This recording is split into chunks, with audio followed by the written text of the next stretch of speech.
बात बहुत पुरानी है। एक लड़का अपनी पढ़ाई पूरी करने के बाद अपना कुछ काम करने का प्रयास करने लगा, लेकिन जब भी वह कोई काम करता तो कोई ना कोई उसके काम में रोक लगा देता और वह लड़का हार मानकर बैठ जाता। जब काफ़ी समय तक वह कुछ नहीं कर पाया तो उसे बहुत चिंता होने लगी। वह अपने भविष्य को लेकर बहुत हैरान होने लगा। जब उसे कुछ समझ नहीं आ रहा था तो वह गौतम बुद्ध के पास गया और उनसे बोला, बुद्ध, मैं अपने भविष्य को लेकर बहुत परेशान हूँ।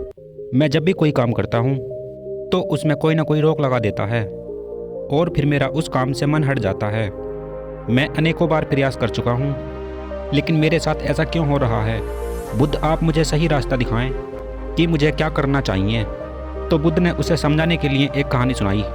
कहानी शुरू होने से पहले हमारे चैनल को सब्सक्राइब कर लें।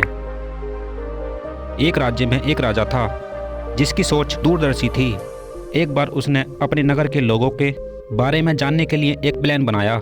वह जानना चाहता था कि लोगों की सोच कैसी है। उसने अपने सैनिकों की सहायता से रास्ते में एक बड़ा पत्थर रखवा दिया और वह छुपकर देखने लगा। उस रास्ते से बहुत से लोग गुजरे, लेकिन किसी ने उस पत्थर को हटाने की जरूरत नहीं की और राजा को ही दोष देने लगे कि हमारे राज्य का कैसा राजा है जो सड़क भी साफ नहीं करा सकता। तभी वहां से एक किसान अपने खेत पर जा रहा था। उसने जब वह पत्थर रास्ते में पड़ा देखा तो वह उस पत्थर को हटाने की कोशिश करने लगा। पत्थर बहुत बड़ा था जो काफी भारी भी था। उससे वह नहीं हट पा रहा था। फिर उसने इधर उधर देखा, लेकिन उसे कोई आदमी नजर नहीं आया। वह वहीं खड़ा रहा। थोड़ी देर बाद वहां से कुछ आदमी निकले। वह किसान उन आदमियों से बोला, इस पत्थर को रास्ते से हटवाने में मेरी मदद करो, ये हट नहीं पा रहा है। तो वह आदमी बोले, अरे भाई, तुम क्यों मेहनत कर रहे हो? यह तो राजा का काम है, हमारे पास टाइम नहीं है और तुम भी अपना टाइम खराब मत करो। वह भी राजा को भला बुरा कहकर चले गए।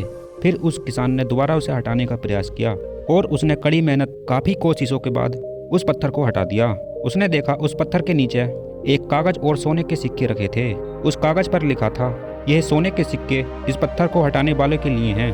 तो बुद्ध ने उस आदमी से कहा, हमारे रास्ते में आने वाली रुकावट हमें एक नया अवसर प्रदान करती है। बस हमें रुकावटों को देखकर हार नहीं माननी चाहिए।